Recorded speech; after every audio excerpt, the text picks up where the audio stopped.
একজন নারীর চরিত্রবান নাকি চরিত্রহীন এটা বোঝার কিছু উপায় আছে। চরিত্রবান নারীর যেমন কিছু গুণ আছে, চরিত্রহীন নারীর তেমন কিছু বদগুণ যুবক ভাইরা আছে না নাই? এবং এটা নিয়ে কথা বলছি জাস্ট এই জন্য যে আমরা চাই প্রত্যেকটা মায়ের স্বভাব, প্রত্যেকটি নারীর স্বভাব, প্রত্যেকটি বোনের স্বভাব শুধরে যাক, তারা চরিত্রবান হয়ে যাক।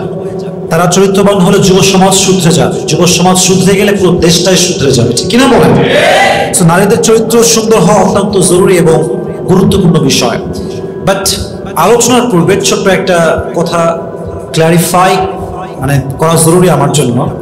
জাস্ট ক্লারিফিকেশন দিচ্ছে আমার পক্ষ থেকে, কোনো নারীকে আঘাত করার উদ্দেশ্য আমাদের নাই। আমি বলছি, আপনারা আমাকে উত্তর দিবেন। কোনো নারীকে আঘাত করার উদ্দেশ্য কি আমাদের আছে যুবক ভাইরাই?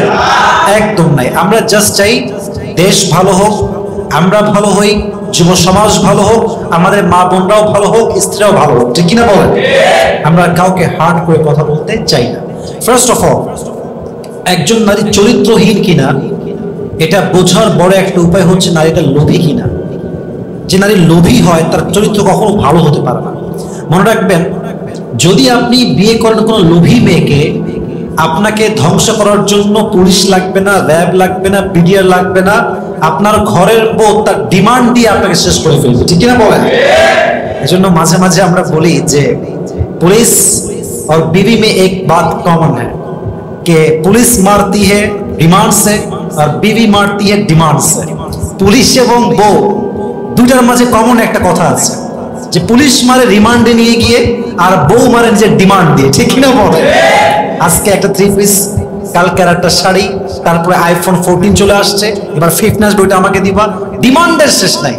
তো লোভী মেয়ের এখন চরিত্রবান মেয়ে হতে পারে না, ঠিক কিনা বলেন? নারীকে চেনার উপায়, সে কি চরিত্রবান নাকি চরিত্রহীন এটা বোঝার জন্য প্রথমে দেখবেন তার মাঝে লোভী স্বভাবটা আছে কিনা। লোভী স্বভাব যার মাঝে আছে তার চরিত্র যুবক ভাইরা কখনো ভালো হতে পারে না। তাহলে প্রথম হচ্ছে চরিত্রবান নারীর গুণ হচ্ছে সে কখনো লোভী হবে না, আর চরিত্রহীন নারী যে হবে সে লোভে ভরা তার জীবন হবে। আল্লাহ আমাদের সবাইকে লোভী নারীর থেকে হেফাজত করুন, সকলেই আমরা মন করে পড়ছি আমিন। 2, চরিত্রহীন নারীর বড় একটি বদগুণ হচ্ছে কথায় কথায় গালি দেয়। গালি দেওয়া এটা তার স্বভাবের মতো, এবং এত বাজে ভাষায় গালি দেয় যা আপনি কখনো কল্পনাই করতে পারবেন না যুবক ভাইরা। মাথায় রাখবেন, একজন নারী কোয়ালিফাইড কিনা এটা প্রমাণ করে তার ভাষায়। ভাষা যার যত সুন্দর তাকে আমরা তত বেশি কোয়ালিফাইড মনে করি, ঠিক কিনা বলো যুবক ভাইরা? একজন চরিত্রহীন নারীর ভাষা হবে সবচেয়ে নিকৃষ্ট ভাষা। তার মুখে এমন এমন গালি আপনি শুনবেন মনে হবে যে গলা টিপে মেরে ফেলে একেবারে মহিলাকে। ইভেন আপনি দেখবেন যে অনেক স্বামী তার বউকে কেটে 2 টুকরা করে, 7 টুকরা করে। এই যুবক ভাই, নিউজ এরকম আছে না নাই? আমরা জাস্ট বলি কি জঘন্য মানুষ, কি পাপী মানুষ, কথা ঠিক আছে, লোকটা খারাপ, বাট আমাদের এটাও বোঝা উচিত যে একজন মানুষ কতটা বাধ্য হলে একজন মেয়েকে কেটে কেটে টুকরো করে ফেলে, ঠিক কিনা বলেন? আপনার জানতে হবে বিষয়টা। অনেক মেয়ের ভাষা এত জঘন্য, বস্তির মেয়েরা এদের সাথে ভালো যুবক ভাইরা, ঠিক কিনা বলেন? তাহলে এই সমস্ত গালিবাজ মেয়েদেরকে হেদায়েত দান করুন, সকলে পড়া আমিন। গালি দেওয়া শুরু করলে আপনার 14 গোষ্ঠী উদ্ধার করে দিবে। তবে হ্যাঁ, সত্য কথা এটা, যেই মেয়ে কিংবা যেই মহিলার মুখের ভাষা খারাপ, বুঝতে হবে তার ফ্যামিলি শিক্ষা একদম ভালো না, সে একদম নিকৃষ্টতম ফ্যামিলির থেকে উঠে আসছে, অথবা ফ্যামিলি যদিও ভালো হয় বাট তার শিক্ষা দীক্ষা সে ভালো পায় নাই, ঠিক কিনা বলে? আল্লাহ গালিবাজ মেয়েদের থেকে আমাদেরকে হেফাজত করুন, সকলেই পড়া আমিন। 3 নাম্বার, চরিত্রহীন নারীর 3 নাম্বার বদগুণ হচ্ছে সে তার নিজের ইজ্জত, নিজের সম্মান খুব সহজে বিলীন করে দিবে। এটা ব্যাখ্যা আমি বেশি দিব না, জাস্ট বুঝে না। চরিত্রহীন নারীর কাছে তার ইজ্জত বা সতীত্বের কোনো দাম নেই। আজকে এর সাথে, কালকে ওর সাথে, পরশু আরেকটার সাথে, কিন্তু কোনো রিগ্রেট নাই। Enjoy enjoy enjoy enjoy your life.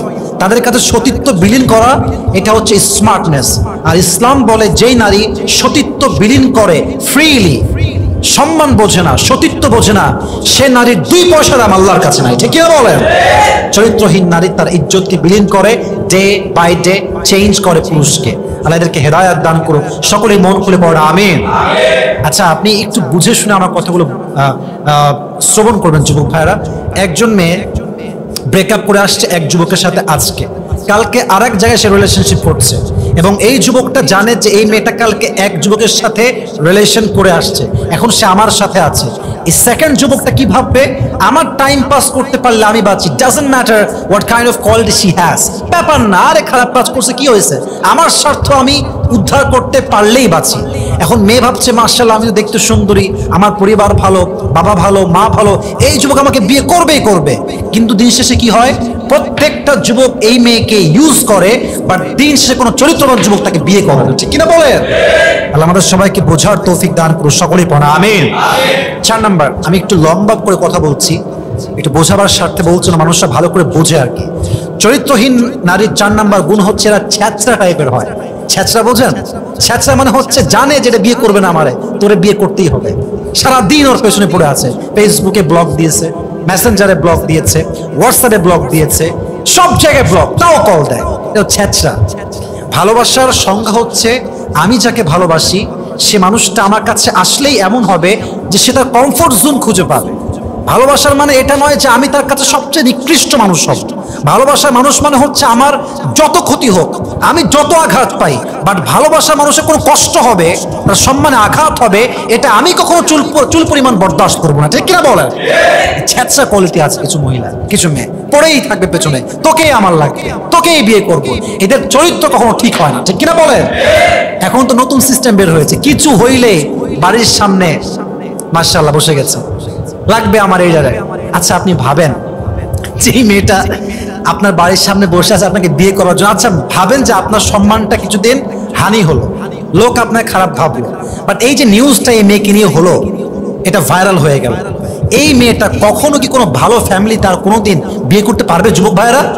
আচ্ছা আরেকটু বলছেন, যেই যুবককে সে ফোর্স করছে, তোর বাড়ির সামনে আমি অনশনে বসলাম, তুই বিয়ে করবি না মানে, আচ্ছা বিয়ে করলো যুবকটা, ঠেলায় পড়ে, ঠেলার নাম বাবাজি, শুনছেন না আপনারা সবাই, ঠেলায় পড়ে বিয়ে করলো, মানলাম বিয়ে করে ফেলেছে, কবুল করে হালাল ভাবে বিয়ে করছে। আচ্ছা বলেন তো এই যুবকটা কখনো কি এই মেয়েকে স্ত্রীর যে সম্মান, যে অধিকার, যেই মা, যেই ভালোবাসা, এই যুবক কখনো কি তাকে দিতে পারবে? যুবক ভাইরা বলেন বলেন, কখনো পারবে না। একজন চরিত্রহীন নারীর বড় একটা বদগুণ হচ্ছে এই ছ্যাঁচড়া টাইপের হয়, ঘাট তারা, এ বোঝে না, কি যে বোঝে না, তাও বোঝে না। আল্লাহ হেদায়েত দান করুন, পড়া আমিন। 5 নাম্বার, চরিত্রহীন নারীরা হয় বেলাজা, বেহায়া, বেশরম। ইযা লাম তাস্তাহি ফাসনা মা শিতা, হাদিসে আসছে যখন তোমার লজ্জা নাই যা মন চাই করো, do whatever you want to. হাদিসের কথা আমি আবার বলছি, হাদিসে আসছে যখন তোমার লজ্জা নাই তখন তুমি যা মন চাই তা করো। আর আমার একটা ব্যক্তিগত মতামত যুবক ভাইয়েরা, I don't know whether you'll go to agree or not, but this is my personal point of view, যেই নারীর লজ্জা হারিয়ে যায় এই নারী পতিতার চাইতে বেশি খারাপ হয়ে যায়। কথা ঠিক কিনা বলেন যুবক ভাইরা? একজন পতিতা নারী নিজের সম্মান বোঝে, কোথায় কি বলতে হবে, কোথায় গিয়ে নিজের মুখ ঢাকতে হবে, কোথায় কতটুকু বলতে হবে, সেও সম্মান বোঝে। বাট যে বেলাজা হয়, কোথায় কি বলতে হবে, কোথায় কি করলে আমার সম্মান বাড়বে, ও বেলাজা কিচ্ছু বোঝে না, যেখান সেখানে বেশরমের মতো কাজ করে, ঠিক কিনা বলে? বেলাজা হয়ে গেলে মেয়েরা প্রস্টিটিউটকে হার মানিয়ে দেয়। আল্লাহ প্রত্যেকটা বেলাজা নারীকে হেদায়েত দান করুক, আমরা সকলেই মন খুলে পড়ছি আমিন। আচ্ছা এটা হচ্ছে 5 নাম্বার। 6 নাম্বার, যে নারী চরিত্রহীন হয়, আমার চোখে সবাই চোখ রাখি, একটু বুঝে শুনে আমরা কথাগুলো বোঝার ট্রাই করি, সকলে তাকবীর দেন, লিল্লাহি তাকবীর, সবাই তাকবীর দিবেন জোরে, আমি সাউন্ড পাচ্ছি না, সবাই তাকবীর দেন, লিল্লাহি তাকবীর। চরিত্রহীন নারীর 6 নাম্বার বদগুণ হচ্ছে এরা প্রথমে আপনার সাথে কথা বলবে, আপনার নাম্বার নিবে, আস্তে আস্তে আপনার গোপন বিষয়গুলো জানবে, আস্তে আস্তে অবজার্ভ করবে, তথ্য নিবে, খবর নিবে, কথা বলবে, কল দিবে, আপনার সাথে চ্যাটিং করবে, এবং যখন সম্পর্কে একটু ফাটল ধরবে সঙ্গে সঙ্গে আপনাকে আপনার পার্সোনাল ইস্যু নিয়ে, আপনার প্রাইভেট ম্যাটার নিয়ে আপনাকে অ্যাটাক করার ট্রাই করবে, ঠিক কিনা বলেন? এই ব্ল্যাকমেইল করে, এরকম মহিলা যুবক ভাইরা আছে না নাই? তুমি যদি আমাকে বিয়ে না করো অমুক দিন তুমি আমার সাথে ছিলে, এটা আমি ভাইরাল করে দেবো, লে ঠেলা। আজীব একটা যুগে আমরা আসছি। এই জন্য আমি সবসময় বলি যুবক ভাইরা, জীবনে যাই করেন আর তাই করেন, চরিত্রহীন মেয়ের পাল্লায় কখন পড়া যাবে না, ঠিক কিনা বলেন? এদের নিজের কোনো সম্মান নাই, নিজের কোনো আত্মসম্মান বোধ নাই, কোনো ব্যক্তিত্বই নাই। আমার কথা কি জানেন, আমার যেটা আমার নিজের লাইফের একটা রিয়েলাইজেশন, সেটা হচ্ছে যদি কোনো মেয়ে পারিবারিক শিক্ষা খুব ভালোভাবে পায়, যদি কোনো মেয়ের বাবা চরিত্রবান হয়, মা চরিত্রবান হয়, মেয়েটা দিনদার হয়, ওই মেয়েকে একজন যুবক যতই জুলুম করুক, যত বড় অন্যায় করুক না কেন, মেয়েটা যদি সত্যিকার অর্থেই ভালো মেয়ে হয়, সে সব কিছুকে আড়াল করবে শুধুমাত্র সম্মানের খাতিরে। ঠিক কিনা বলেন? আর যার চরিত্রে কোনো খবর নাই, চরিত্রহীন বেলাজা মহিলা, ও দেখবেন গোপন গোপন বিষয় অ্যাটাক করবে, এইটা করব, সেইটা করব, বেলাজা কোথাকার, বেহায়া কোথাকার, এদের কোনো লজ্জা শরম নাই, চরিত্রেরও ঠিক নাই। ঠিক কিনা বলেন? আল্লাহ প্রত্যেকটা মেয়েকে হেদায়েত দান করুন, সকলেই পড়া আমিন। 7 নাম্বার, যেই মেয়েগুলো বেলাজা হয় তারা বেশিরভাগ নেশায় আসক্ত হয়। ঢাকায় অনেক মেয়ে নেশা করে, কেউ সিগারেট খায়, কেউ গাঁজা খায়, মদ খায়, ইয়াবা খায়। ইভেন ঢাকাতে অনেক মেয়ে আছে এত বেশি নেশা করে একজন যুবককেও হার মানিয়ে দেয়। ঠিক কিনা বলেন? আমি সেদিন ঢাকার যমুনা ফিউচার পার্কে গেছিলাম একটা কাজে শপিং এর জন্য। আমি যখন জাস্ট বের হয়েছি বাইরে, আই ওয়াজ লিটারালি শকড যে একজন মেয়ে পাবলিকলি, যদিও আমরা শকড হই, বা ঢাকার মানুষের একটা খুব কমন সাবজেক্ট, খুবই কমন বিষয়, একদম জিন্সের প্যান্ট টি শার্ট পরে ধুমাইয়া পাবলিক প্লেসে টানতেছে বেরিয়ে, ধুমাইয়া, লজ্জা শরম কিচ্ছু নাই। একজন চরিত্রহীন নারী যে হয় সে নেশায় আসক্ত হয়। আর যেই মেয়ে নেশায় আসক্ত হয় তার চরিত্রকে যুবক ভাই কখনো ভালো হতে পারে? পারে পারে আল্লাহ এদেরকে হেদায়েত দান করুন, সকলে পড়া আমিন। 8 নাম্বার, চরিত্রহীন নারীরা প্রচন্ড পরিমাণে স্বার্থপর হয়। এটা মেয়েরা ভালো বুঝবে, আমাদের চাইতে মেয়েরা ভালো বুঝবে। অনেক মেয়েদের বান্ধবীরা আছে স্বার্থপর, খালি স্বার্থে ডান থেকে বাম হলে তোকে দেখে নিব, তোর খবর আছে, রাজশাহী লোকের আর কি, তোকে দেখে নিব আমি, তোর বাড়ি করতে আমি তোকে দেখেই ছাড়া বলে ঠেলা শুরু হয়ে গেল। এটা ঠিক না। চরিত্রহীন নারী যারা হয় এদের সবচেয়ে বড় বদগুণ হচ্ছে এরা স্বার্থপর হয়। স্বার্থ থাকলে মিশে, স্বার্থ শেষ সম্পর্ক শেষ। ঠিক কিনা বলেন যুবক ভাই? অনেক বন্ধুরা এরকম আছে আমাদের যুবকদের মাঝেও, স্বার্থ থাকলে কি খবর বন্ধু, ভালো আছো, তুমি তো ভুলেই গেছো, কোনো খবর নাই। স্বার্থ যখন শেষ, মাসের পরে মাস যায়, বন্ধুর কলতে কোনো কলই আসে, কিরে সিম কানেকশন নাই নাকি? না না, সিম কানেকশন তো আছে, আমার বন্ধু হারাই গেছে। ঠিক কিনা বলেন? চরিত্রহীন নারীরা সবসময় স্বার্থপর হয়। আল্লাহ এদেরকে হেদায়েত দান করে, সকলে পড়া আমিন। 9 নাম্বার, চরিত্রহীন নারীরা প্রচন্ড পরিমাণ হিংসা পরায়ণ হয়। দেখেন, ন্যাচারালি মেয়ের মাঝে একটু হিংসা থাকে, দ্যাটস রিয়েলি কমন। আমি আবারও বলছি, রিপিট এগেইন, একজন মানুষের মাঝে ন্যাচারালি জন্মগত একটু হিংসা থাকবে, খুবই স্বাভাবিক। আমার বন্ধু একই বেঞ্চে পড়লাম, একই ক্লাসে পড়লাম, সে এখন 1 কোটি কামাই করে, আমি তোমার তো 10,000 টাকা কামাই করি, খারাপ লাগে, ন্যাচারালি একটু হিংসা হয়, ভেরি কমন। বাট যদি আপনার হিংসা প্রচন্ড পরিমাণ হয়, খালি হিংসা, অমকের উন্নয়ন ভাল লাগে না, অমকের অগ্রগতি ভাল লাগে না, অমকের ডেভেলপমেন্ট ভাল লাগে না, বুঝতে হবে আপনি নারী হন কিংবা পুরুষ হন, আপনার চরিত্রে নিঃসন্দেহে ভেজাল আছে যুবক ভাই। ঠিক কিনা বলেন? চরিত্রহীনদের প্রচন্ড হিংসার হিংসায় জ্বলে পুড়ে ছারখার হয়ে যায়। হাদিসে আসছে, আল হাসাদ তাকুলুল হাসানাত কামা তাকুলুন নার আল হাতাব। হিংসা মানুষের আমলকে এমন ভাবে জ্বালিয়ে পুড়িয়ে ছারখার করে দেয়, যেমন ভাবে আগুন একটা কাঠকে জ্বালিয়ে পুড়িয়ে ছারখার করে দেয়। অর্থাৎ যে হিংসুক, তার কোনো আমল নামায় তার কিয়ামত দিন কাজে আসবে না। ঠিক কিনা বলেন? আর আরেকটা হাদিস বলছি, খুবই সেন্সিটিভ কথা, মনোযোগ দেন, আমার চোখে চোখ রাখেন। যদি আপনি আমাকে নিয়ে বদনাম করেন, অথবা আপনি আমাকে নিয়ে গীবত করেন, অথবা আপনি আমাকে নিয়ে হিংসা করেন, এর বেনিফিটটা হবে আমার।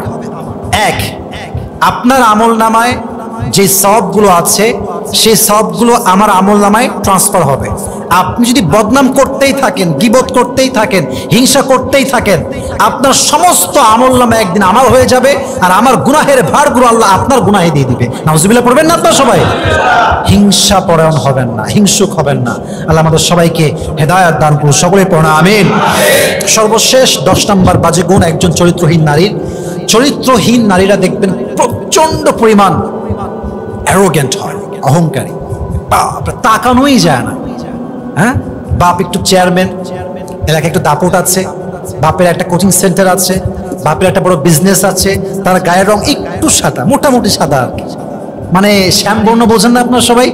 শ্যামবর্ণ, একদম সাদাও না, তাও ভাবে বাঁচে না। বাপরে বাপ, কাউরে মেসেজের রিপ্লাই করে না, কারোর দিক তাকায় না, সালাম দিলে উত্তর নেয় না, ভাবে বাঁচে না, হাম কি হনুরে ভাবসাব এরকম দেখলে মনে হয়।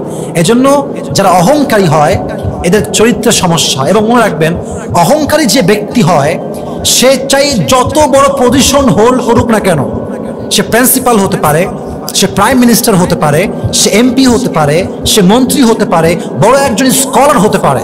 বাট যে অহংকারী, আমি আবারও বলছি, যে অহংকারী সে যত বড় পদের হোক না কেন একদিন তাকে তার পদ ত্যাগ করতেই হবে, ঠিক কিনা বলেন? তার অধপতন সুনিশ্চিত যুবক ভাইরা। এজন্য প্রত্যেকটা মেয়েকে, ইভেন আমি আমাকেও বলছি, আমি আপনাকেও বলছি, কখনো অহংকারী ব্যক্তি হিসেবে নিজের পরিচয় মানুষের মাঝে তো ধরবেন না যুবক ভাইরা। আল্লাহ আমাদের সবাইকে বিনয়ী হয়ে থাকার তৌফিক দান করুক, সকলেই পড়া আমিন। মান তাওয়াদা তারাফা, যে নিচে নামতে চায় বিনয়ের সাথে, বিনয়, নিচে নামবো, আমি অত বড় কিছু না ভাই, আমার অত সম্মান নাই ভাই, অত টাকা পয়সা আমার নাই ভাই, অত ফ্যান ফলোয়িং আমার নাই ভাই, নিচে নামতে চাচ্ছে আল্লাহর দিকে তাকিয়ে, কোনো অহংকার নাই। আল্লাহ বলছে ও নিচে নামলে কি হবে? মান তাওয়াদা তারাফা, ও নামবে নিচে, আমি আল্লাহ ওর সম্মানকে আকাশচুম্বী করে দিব। সুবহানাল্লাহ পড়েন। আল্লাহ আমাদের সবাইকে অহংকার মুক্ত হয়ে একদম বিনয়ের সাথে চলার তৌফিক দান করুক। আমরা সকলেই পড়ছি আমিন।